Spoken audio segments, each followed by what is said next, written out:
Sir గౌరవ సభ్యులు కేటీఆర్ గారు, మహేశ్వర్ రెడ్డి గారు, అదేవిధంగా హరీష్ బాబు గారు, జనాబ్ మాజూద్ హుస్సేన్ గారు, సాంబశివరావు గారు అందరూ కూడా ఈ బిల్లుకు సంబంధించి మరి వారి వారి అభిప్రాయాలను తెలియజేస్తూ ఈరోజు ఒకటి అధ్యక్ష బిల్లులో ఉన్న ప్రత్యేకమైన అంశాలను కూడా వారు బలపరుస్తామని చెప్పారు. అమెండ్మెంట్స్కు సంబంధించి ఈరోజు for speedy and expeditious justice గురించి ఈ బిల్లుకు సంబంధించిన సవరణ చేపడతా ఉన్నాం అధ్యక్ష. ఈ బిల్లు సవరణకు సంబంధించి కూడా న్యాయమూర్తుల కమిటీ, జూనియర్ సివిల్ జడ్జికి సంబంధించిన న్యాయస్థానముల, కోర్టులకు సంబంధించిన న్యాయాధీశులు, అనేక మంది ఈ ద్రవ్య అధికార పరిధి యొక్క పరిమితిని పెంచాలి. ప్రధానమైన ఉద్దేశం స్పీడీ అండ్ ఎక్స్పెడిషియస్ జస్టిస్ గురించి అధ్యక్ష. ఫాస్ట్ ట్రాక్స్ గురించి అడిగారు. ఇప్పటికే ఈ రాష్ట్రంలో దాదాపు 30 fast track courts, special courts ద్వారా సత్వర న్యాయం అందించడానికి మరి ప్రయత్నం చేస్తూ ఉన్నారు. తప్పకుండా మీరు ఏదైతే అంశాలు పేర్కొన్నారో మీకంటే మాకు ఇంకా కఠినంగా కూడా ఎవరైతే నేరం చేస్తారో ఆ నేరాలకు సంబంధించి వారిపైన కఠిన చర్యలు తీసుకోవడానికి మా వంతు గట్టి ప్రయత్నమే జరుగుతుంది అధ్యక్ష. శాంతి భద్రతలకు సంబంధించి కూడా మరి హోంశాఖ సంబంధించి మంత్రిగా గౌరవ ముఖ్యమంత్రి గారే ఉన్నారు. ఎప్పుడు కూడా ఎక్కడైనా శాంతి భద్రతలకు సంబంధించిన అంశం వచ్చే వరకు ఈ రాష్ట్రానికి సంబంధించిన మన ఖ్యాతిని, అదేవిధంగా మనకున్న ఇమేజ్ని దెబ్బతీసే ప్రయత్నం ఎవరు చేసినా, దాంతోపాటు ఎవరికైతే వ్యక్తులకు నష్టం జరిగిందో వారికి సత్వర న్యాయం చేయాలనే సంకల్పనతోనే వారు కూడా పోతా ఉన్నారు. మా ప్రభుత్వం కఠినంగా కూడా శాంతి భద్రతలకు సంబంధించిన విషయానికి వస్తే కఠినంగా కూడా వ్యవహారం చేయడం జరుగుతుంది అధ్యక్ష. ఇప్పటికే 30 కోర్ట్స్, ఫాస్ట్ ట్రాక్ కోర్ట్స్ కానీ స్పెషల్ కోర్ట్స్ కానీ పనిచేస్తూ ఉన్నారు.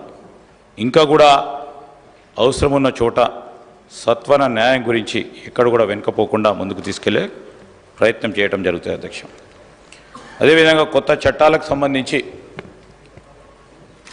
కేంద్రం ప్రవేశపెట్టిన కొత్త చట్టాలకు సంబంధించి ఈరోజు పూర్తి స్థాయిలో మేము ఆలోచన చేస్తూ ఉన్నాం, అనాలిసిస్ చేస్తూ ఉన్నాం. రాష్ట్రానికి సంబంధించిన ఒకటి ప్రధానంగా సివిల్ లిబర్టీస్కి సంబంధించి మరి పెద్దలు సాంబశివరావు గారు చెప్పినట్టు కానీ, మరి భావస్వేచ్ఛ గురించి కానీ అనేక అంశాల్లో ఒక పరిధి వరకు పరిమితంగా ఉండాలి. కానీ దాన్ని ఆ చట్టాలను ఉపయోగించుకొని కేంద్ర ప్రభుత్వం ప్రవేశపెట్టిన చట్టాలు ఎంతవరకు మన రాష్ట్రానికి సంబంధించిన ప్రజలకు సంబంధించిన ఆలోచనకు విరుద్ధంగా ఉందో తప్పకుండా ఆలోచన చేసి ఒక నిర్ణయానికి రావాలని మరి న్యాయశాఖకు సంబంధించి ఈరోజు వారు ఎగ్జామిన్ చేస్తూ ఉన్నారు అధ్యక్ష. కర్ణాటక కానీ, వెస్ట్ బెంగాల్ కానీ, తమిళనాడులో కానీ వారు ఆ రాష్ట్రాలకు సంబంధించిన ప్రజల గురించి ఆలోచన చేసి చేయటం జరిగింది. అదేవిధంగా మన రాష్ట్రానికి సంబంధించి రాష్ట్ర ప్రజల సంబంధించి న్యాయపరమైన వారి అంశాల విషయంలో తప్పకుండా ఆలోచన చేసి ఒక నిర్ణయం కూడా తీసుకోవడం జరుగుతుంది అధ్యక్ష. వారు చెప్పారు సైబర్ క్రైమ్స్ గురించి. సైబర్ క్రైమ్స్ గురించి మాట్లాడుతూ ఉన్న సందర్భంలో మాకు కూడా ఆందోళన ఉంది. దీన్ని ఏ విధంగా అదుపు చేయాలని అవసరం అనుకుంటే సైబర్ క్రైమ్స్కి సంబంధించి కొత్త చట్టాలను తీసుకొచ్చి తప్పకుండా దాన్ని అమలు చేస్తాం. సైబర్ క్రైమ్స్కి సంబంధించి మోసపోతా ఉన్న మరి అమాయకులైన అనేక మంది మన ప్రజలకు సంబంధించిన వారికి న్యాయం చేసే విధంగా కొత్త చట్టాలను కూడా తీసుకురావడానికి వెనకాడబోం అధ్యక్ష. అదేవిధంగా ఈరోజు మనం చూస్తూ ఉన్నాం అధ్యక్ష, ఇంతకుముందు మా గౌరవ సహచార మంత్రివర్గ సోదరులు చెప్పారు, పొన్నం ప్రభాకర్ గారు, ఒక బాధాకరమైన విషయం ఏంటంటే మనం అందరం కూడా కలుసుకొని ఒక ఆలోచనకు వచ్చి ఒక స్పష్టతతో ముందుకు పోవాల్సిన అవసరం ఉంది. మనము మన అవసరాల దృష్ట్యా మనం మాట్లాడతాం. తర్వాత చట్టానికి సంబంధించిన అంశం మా సోదరులు పొన్నం ప్రభాకర్ గారు మాట్లాడారు. ఏం మాట్లాడారు అధ్యక్ష? ఈరోజు శాసనసభకు సంబంధించిన లైవ్ ప్రొసీడింగ్స్ వీడియోలను మార్ఫింగ్ చేసి అనేక విధాలుగా ఉపయోగించడం జరుగుతుందని సభా దృష్టికి తీసుకురావడం జరిగింది. ఇది ఎవరి ప్రతిష్టకు? ఈరోజు ఉన్న గౌరవ శాసనసభ్యులది, శాసనసభకి ప్రతిష్టకు భంగకరంగా ఉందా లేదా అని వారు గుండెపై చేవేసుకొని అడగాలని కోరుతా ఉన్నాం అధ్యక్ష. మేము మిమ్మల్ని కోరుతా ఉన్నాం అధ్యక్ష. ఈరోజు మేము మిమ్మల్ని కోరుతా ఉన్నాం. మా సహచర మంత్రివర్గ సోదరిమణి నిన్న కూడా గౌరవ ముఖ్యమంత్రి గారు చెప్పారు. ఎంత బాధాకరం అధ్యక్ష! లైవ్ ప్రొసీడింగ్స్ ద్వారా నేనేం కోరుతా ఉన్నాను, మా సోదరులు కేటీఆర్ గారు అడిగారు తప్పకుండా విచారణ జరపాలని. తప్పకుండా విచారణ జరుపుతాం. ఈరోజు నేను కూడా మిమ్మల్ని కోరుతా ఉన్నాం అధ్యక్ష. ఎవరికైనా మనస్తాపం జరిగినప్పుడు మీరందరూ కూడా సమిష్టిగా సభా మర్యాదలు కాపాడటానికి ప్రయత్నం చేయాల్సిన అవసరం వచ్చినప్పుడు మనం అందరం కలిసి పనిచేద్దాం. నేను గౌరవ శాసన సభాపతి గారిని మరి కేటీఆర్ గారు చెప్పారు, దీనిపైన తప్పకుండా మరి విచారణ జరపాలని, సీరియస్గా తీసుకోవాలని, మరి ఎగ్జామిన్ చేసి ఎవరైతే ఇక్కడ కానీ ఈ సభా ప్రాంగణంలో ఈ లెజిస్లేచర్ సెక్రటరియేట్లో ఎవరైనా సభను అప్రతిష్ట పాలు చేయడానికి ప్రయత్నం చేస్తే వారిపైన కఠిన చర్యలు తీసుకునే విధంగా మీ వరకు మేము కోరుతా ఉన్నాం. సభ మొత్తం కూడా కోరుతా ఉంది, వారు కోరారు, మేము కూడా కోరటం జరుగుతూ ఉంది అధ్యక్ష. ఈరోజు నేను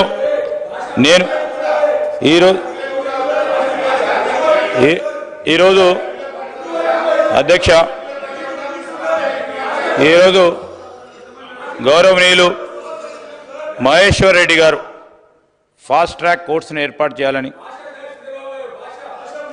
సార్, డెఫినెట్లీ సార్, డెఫినెట్లీ అదే మా వరకు మేము ప్రయత్నం చేస్తూ ఉన్నాము. Yeah definitely we will sure sir. మా మహేశ్వర్ రెడ్డి గారు ఫాస్ట్ ట్రాక్ కోర్ట్స్ రావాలని, అదేవిధంగా చాలా వరకు 1 minute అసెంబ్లీ ప్రాంగణంలో కానీ అసెంబ్లీ హాల్లో కానీ వీడియోస్ మార్పింగ్ చేసి ప్రసారాలు చేయడంపై చాలా సీరియస్గా ఎగ్జామిన్ చేసి తగిన నిర్ణయం కఠినంగా తీసుకుంటామని ఈ సభాముఖంగా తెలియజేస్తాం. ఈరోజు మరి మహేశ్వర్ రెడ్డి గారు అనేక కోర్ట్స్ కూడా పాత బిల్డింగ్స్లో ఉన్నాయని, వారి నియోజకవర్గంలో కూడా కొత్త బిల్డింగ్స్ ఏర్పాటు చేయాలని వారు కోరుతా ఉన్నారు. తప్పకుండా ఈరోజు మా లా డిపార్ట్మెంట్ కూడా హైకోర్టుకు సంబంధించి కొత్త బిల్డింగ్స్ ఏర్పాటు చేయడానికి మొట్టమొదటిసారి మొన్ననే గౌరవ ముఖ్యమంత్రి గారు హైకోర్టుకు సంబంధించిన చీఫ్ జస్టిస్ గారి ఆలోచన మేరకు 100 ఎకరాలు ఇదే గ్రేటర్ హైదరాబాద్ పరిధిలో 100 ఎకరాలను కూడా కేటాయింపు చేసి కొత్త హైకోర్టు బిల్డింగ్ని కూడా మరి మొదలు పెట్టబోతా ఉన్నాం. 1000 కోట్ల రూపాయలు కూడా ఈరోజు మనం బిల్లులను కూడా వారికి సంబంధించిన ఆమోదం తీసుకురావడం జరిగింది. ఇది మేము చెప్తా ఉన్నాం అధ్యక్ష, తప్పకుండా హైకోర్టుకు సంబంధించిన చీఫ్ జస్టిస్ గారితో పాటు వారు వేసిన కమిటీ అభిప్రాయాల మేరకు 1 of its kind high court building ఈ దేశంలోనే ఒక ప్రత్యేక హైకోర్టు భవన నిర్మాణం, it would be a identity కావాలని ముఖ్యమంత్రి గారు ఆ రోజు ఆలోచన చేసి మరి వారిచ్చిన హైకోర్టుకు సంబంధించి న్యాయాధీశులు ఇచ్చిన కమిటీ రిపోర్ట్ మేరకు ఒక గొప్ప బిల్డింగ్గా ఏర్పాటు చేయాలని నిర్ణయం చేసి 1000 కోట్ల రూపాయల మనము వారికి బడ్జెట్ కేటాయింపు చేసి ముందుకు సాగుతూ ఉంది అధ్యక్ష. దాంతోపాటు జిల్లా కోర్ట్స్ కానీ సబ్ కోర్ట్స్ సంబంధించి కానీ మెజిస్ట్రియల్ కోర్ట్స్ సంబంధించి కానీ పూర్తి స్థాయిలో మరి ఎక్కడ అవసరం ఉంటే అక్కడ, లేకుంటే ఆ కోర్టులకు సంబంధించిన అభ్యర్థన మేరకు తప్పకుండా ఆ బిల్డింగ్స్ ఏర్పాటు చేయడానికి ప్రయత్నం చేస్తామని గౌరవ సభ్యులకు తెలియజేస్తూ, సోదరులు హరీష్ బాబు గారు మరి ఇంట్రడక్షన్ కన్సిడరేషన్ బిల్ పాస్ కావటం ఒకటే రోజు జరుగుతూ ఉన్నదని చెప్తా ఉన్నారు. మీరు చెప్పింది ఎప్పుడైనా అత్యవసర పరిస్థితుల్లో సభా సమయం తక్కువ ఉన్నప్పుడు మరి ఆ బిల్లుని పాస్ చేస్తూ ఉన్న సందర్భంలో చాలా సీరియస్గా లేని బిల్స్ సంబంధించి మరి మీ ద్వారా ప్రభుత్వ పరంగా మిమ్మల్ని కోరుతాం అధ్యక్ష, రూల్స్ సస్పెండ్ చేసి తర్వాత ఇమీడియట్గా కూడా ఇంట్రడక్షన్ చేయడానికి కన్సిడరేషన్లో తీసుకురావడానికి మిమ్మల్ని కోరి మీ అనుమతితోనే ఈరోజు మేము చేపట్టడం జరుగుతుంది. మీరు చెప్పిన అంశం యువ శాసనసభ్యుడి కనుక మరి తప్పకుండా చదువుకోవడానికి సమయం కావాలని అంటూ ఉన్నారు. మరి ఇంట్రడక్షన్ చేసిన తర్వాత కొద్దిపాటి సమయంలోనే ఈ చిన్న బిల్స్, ఇవి చాలా చిన్న బిల్స్ కనుక మీకున్న అనుభవం దృష్టిలో పెట్టుకొని కూడా ఇంట్రడక్షన్ చేసే కన్సిడరేషన్ చేసి ఒకటే రోజులు పాస్ కావడానికి, ఆ సమయంలో డిస్కషన్ చేయడానికి ఆస్కారం ఉండేందుకు మేము కూడా ముందు ప్రయత్నం చేస్తామని చెప్పి, జనాబ్ మాజిద్ హుస్సేన్ గారు వేకెన్సీస్ ఉన్నాయి, కేసెస్ పెండింగ్ ఉన్నాయని చెప్పారు. కేసెస్ పెండింగ్ ఉన్న విషయంలో మొత్తం ఈ రాష్ట్రంలో జూనియర్ సివిల్ జడ్జికి సంబంధించి, సీనియర్ సివిల్ జడ్జికి సంబంధించి, జిల్లా కోర్టుకు సంబంధించి 8,91,598 కేసులు పెండింగ్లో ఉన్నాయి.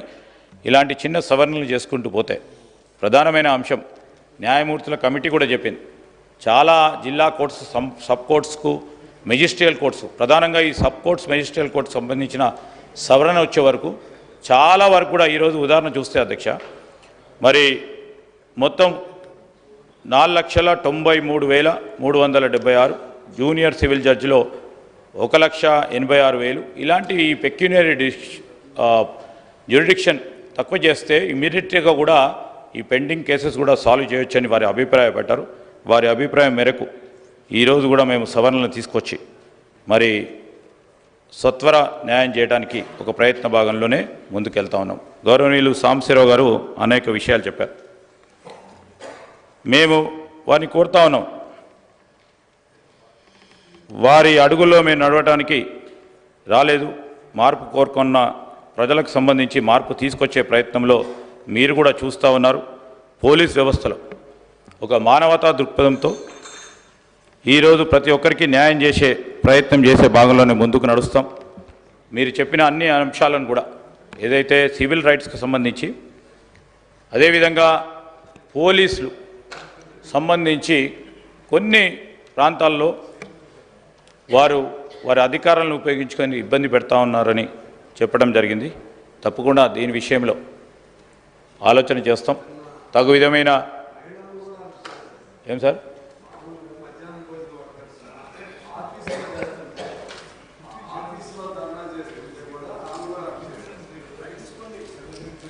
డెఫినెట్లీ ఎగ్జామిన్ చేస్తాం సార్, డెఫినెట్లీ అది ఎగ్జామిన్ చేస్తాం. ముందు మరి ఈరోజు న్యాయపరంగా పోరాటం చేసి వారిని ఎక్కడికి కూడా ఇబ్బంది పడకుండా, ఎందుకంటే మేము కూడా 10 సంవత్సరాలు ఏదైనా ధర్నా చేద్దాం, లేకుంటే మేము ప్రభుత్వ పరంగా ఉన్న పాలసీ విధానాలపై ప్రజల తరఫున గొంతు విప్పుదామంటే రాత్రి అరెస్ట్ చేసేవారు అధ్యక్ష.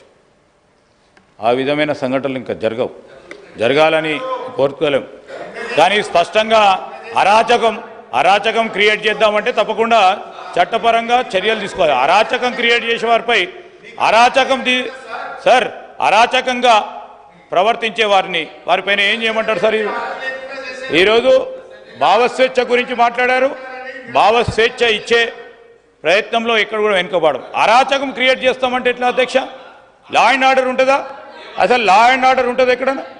లా అండ్ ఆర్డర్కు సంబంధించి ఈరోజు దాన్ని మెయింటైన్ చేయడానికి లా అండ్ ఆర్డరు భంగం కలిగించేవారు ఎవరున్నా ఆ భంగం కలిగించే ప్రయత్నం చేసినా తప్పకుండా కఠిన చర్యలు తీసుకోవటం జరుగుతుంది.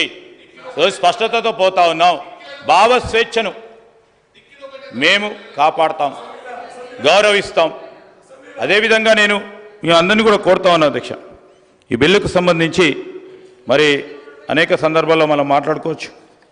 నేను అందరూ కూడా వారి వారి అభిప్రాయాలను తెలియజేసి అందరూ కూడా సహకరించినందుకు నేను గౌరవ స్పీకర్ గారిని కోరుతా ఉన్నాను. మరి అందరూ కూడా ఆమోదం తెలపడం జరిగింది కనుక బిల్లును పాస్ చేయాలని కోరుతా ఉన్నాను. సార్, గౌరవ సభ్యులు కేటీఆర్ గారు వినలేదు అనుకుంటా అధ్యక్ష. కొత్త చట్టాలకు సంబంధించి ఇతర రాష్ట్రాలకు సంబంధించిన ఆ ప్రజల అవసరాలను వారికి సంబంధించిన అంశాలను దృష్టిలో పెట్టుకొని ఆయా రాష్ట్రాలను నిర్ణయం చేయడం జరిగింది. మేమేమన్నాం, కొత్త చట్టాలకు సంబంధించి అనాలిసిస్ చేస్తూ ఉన్నాం, అధ్యయనం చేస్తూ ఉన్నాం, చేసి తగు విధమైన నిర్ణయం తీసుకుంటామని చెప్పడం జరిగింది. అదేవిధంగా అనధికారికంగా ఎన్నో చర్యలు తీసుకుంటామని. సార్, ప్రభుత్వ పరంగా వారు నీతులు చెప్తే ఎట్లా అధ్యక్ష? ఈరోజు ఇక్కడ మా కమిషనర్గా పనిచేసిన మా గౌరవ శాసన సభ్యులు ఉన్నారు అధ్యక్ష. మేము మొన్న ఇలా మాట్లాడుతూ ఉంటే ఎన్నో సందర్భాల్లో అన్అఫీషియల్లీ ఎన్నో డైరెక్షన్స్ వచ్చేవి. అవన్నీ కూడా ఈరోజు మాట్లాడటం సరికాదు. కొన్ని సందర్భాల్లో కొన్ని సంఘటనలు జరుగుతూ ఉంటాయి. నిజంగానే ఆ సంఘటనకు సంబంధించి డెఫినెట్లీ అన్అఫీషియల్గా డైరెక్షన్స్ వస్తే స్వతహాగా ఆ అధికారి నిర్ణయం తీసుకుంటే మా దృష్టికి తీసుకొస్తే తప్పకుండా చర్యలు తీసుకుంటాం. కానీ అది ఏదో ప్రభుత్వమే అధికారికంగా వాళ్ళకు అధికారులకు చెప్పినట్టు వారు ఏదో చేసినట్టు చెప్తే సరికాదు అధ్యక్ష. ఈరోజు గౌరవ మా మంత్రి గారు చెప్పారు, హౌస్ టు హౌస్ ఉంటుంది సార్. మన రూల్స్ ప్రొసీజర్సు ఏదైనా ఇతర రాష్ట్రాలకు సంబంధించిన అంశం చెప్పారు. మన రూల్సు మన ప్రొసీజర్సు ఇవన్నీ హౌస్ టు హౌస్ ఉంటాయి అధ్యక్ష. నేను అడుగుతా ఉన్నాను, ఎందుకంటే is also learn man. Morphing విషయంలో సీతక్క గారికి సంబంధించి ఏ విధంగా దుర్మార్గ అసభ్య పదజాలంతో మార్ఫింగ్ చేసి మీరు దాన్ని ఖండిస్తారా లేకుంటే సమర్థిస్తారా? వారిపైన చర్య తీసుకోవద్దని చెప్తారా? చర్య తీసుకోవద్దనే వారి ఆలోచన కనబడ్డది అధ్యక్ష. డెఫినెట్లీ చెప్తా ఉన్నాను అధ్యక్ష, చర్య తీసుకోవద్దనే ఈరోజు వారు చెప్పింది ఏంది? పార్లమెంట్లో ఈ విధంగా జరుగుతూ ఉంది, వీడియోలు తీస్తూ ఉన్నారు, ఫోటోగ్రాఫ్ తీస్తూ ఉన్నారు, ఇది సరికదా అని చెప్తా ఉన్నారు. అది కాదు మనం చెప్పాల్సింది. ఇదో అది కాదు మనం చెప్పాల్సింది. ఈరోజు జరిగింది మార్ఫింగ్ చేసే సందర్భంలో ఈరోజు మార్ఫింగ్ జరిగింది. నేను కాదు నిర్ణయం తీసుకునేది. మేము స్పీకర్ గారిని కోరినాం, చర్య తీసుకోవాలి, కఠినంగా చర్య తీసుకోవాలని స్పీకర్ గారు కోరినాం. ఇది all this legislative secretariat comes under honourable speaker and the council chairman ever there. So వాళ్ళకున్న పరిధిలో మేము తీసుకోవాలని ప్రభుత్వం పరంగా కూడా చెప్పదు. మేము కోరుతా ఉన్నాం అధ్యక్ష. హౌస్కు సంబంధించి హౌస్ గౌరవాన్ని కాపాడే ప్రయత్నంలో మీరు ఏ విధమైన చర్యలు తీసుకుంటారో కఠినంగా తీసుకొని మా పరంగా మీ ముందు అభ్యర్థన పెట్టడం జరిగింది అధ్యక్ష. ఈరోజు హైకోర్టుకు సంబంధించిన బిల్డింగ్స్ విషయంలో అంటే ఆ రోజు లా మినిస్టర్ ఎవరున్నారో తెలియదు, కానీ వారిని అడగండి, అక్కడే వారు కేటాయింపు చేయడం జరిగింది first. Yes sir, it's on the record. It's not on the record, sir, because I was also a member in the recent times. It is there. So it is not us.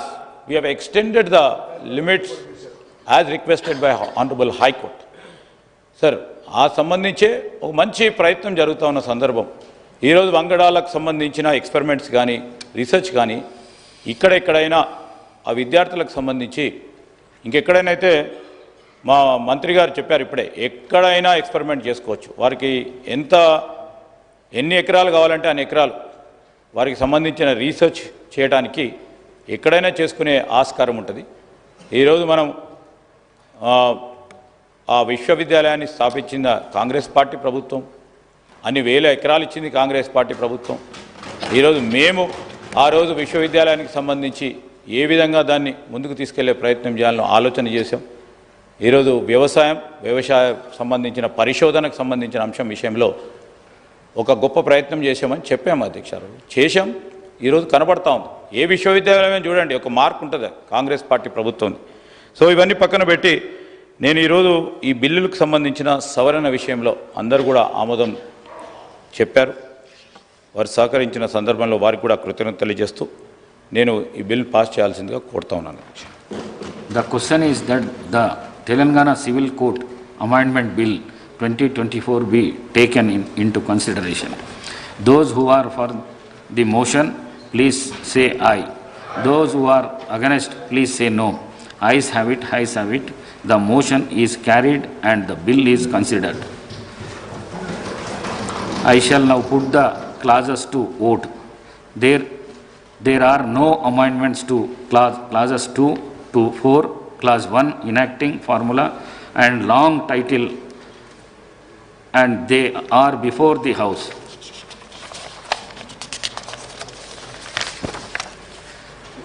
The question is that those who are for clauses 2 to 4, clause 1 enacting formula and long title, please say aye. Those who are against, please say no. Ayes have it, ayes have it. Clauses 2 to 4, clause 1 enacting formula and long title do stand part of the bill. I shall request Minister. Speaker sir, I beg to move the bill be passed. Motion moved.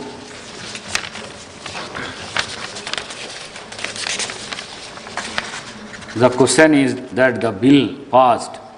Those who are for the motion, please say ayes. Those who are against, please say no. Ayes have it, ayes have it.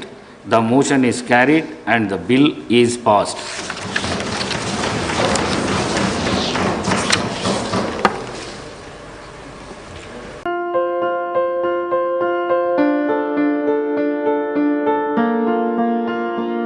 సంస్కృతి సంప్రదాయం ప్రేమ ఆప్యాయత రాజసం ఉట్టిపడే వేడుకలకు అనువైన ప్రదేశం MLN convention hall. కని విని ఎరుగని రీతిలో జరిగే మీ ఇంటి కళ్యాణ వైభోగానికి అందమైన కళ్యాణ వేదిక MLN convention hall. MLN convention hall ప్రత్యేకతలు: సువిశాలమైన wedding halls, centralize AC banquet hall మరియు విశాలమైన డైనింగ్ హాల్. వధువరుల కోసం ప్రత్యేక ఏసీ మరియు నాన్ ఏసీ గదులు. నక్షత్రాల వెలుగులో పచ్చని పచ్చికపై పార్టీల కోసం అనువైన గార్డెన్. ఎంఎల్ఎన్ కన్వెన్షన్ లో సీసీటీవీ పర్యవేక్షణతో పూర్తి భద్రత. ఎక్స్పీరియన్స్ అండ్ ప్రొఫెషనల్ వర్కర్స్ గల అన్నపూర్ణ గ్రూప్ వారి సేవలు. 2000 వాహనాలు పార్కు చేసేందుకు సువిశాల పార్కింగ్ సౌకర్యం. మీ ఇంట జరిగే అన్ని శుభకార్యాలకు, పెళ్లి, reception, engagement, birthdays, get together, corporate events, ఏ ఇతర శుభకార్యాలకైనా అందమైన వేదిక ఎంఎల్ఎన్ కన్వెన్షన్ హాల్. బుకింగ్ కోసం సంప్రదించండి 7550438888 మరియు 7550428888. మా అడ్రస్ చీర్యాల లక్ష్మీ నరసింహస్వామి దేవాలయం ప్రక్కన, near outer ring road, Keesara junction, Cheeryal గ్రామం, మేడ్చల్ జిల్లా.